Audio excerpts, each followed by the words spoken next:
देवकेवाडी येथील तरुणाचा 60 तास उलटूनही अद्यापही शोध सुरूच। बुदरगड तालुक्यातील कूर येथील वेदगंगा नदीवरील पुलावरून शनिवारी रात्री 9च्या दरम्यान अमित रोकडे राहणार देवकेवाडी या तरुणाने नातेवाईकांना फोन करून पाण्यामध्ये उडी मारली होती।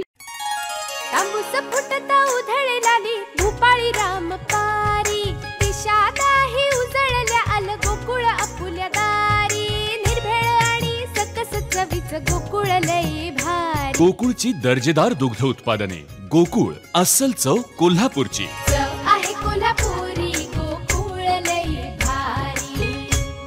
तब्बल 30 तास ओलांडूनही त्या तरुणाचा शोध लागला नसल्यामुळे चिंता वाढली आहे। रविवारी वेदगंगा नदीमधील पाण्याचे प्रमाण कमी झाले होते, मात्र 2 दिवस मोठ्या प्रमाणात पाऊस पुन्हा सुरू झाला।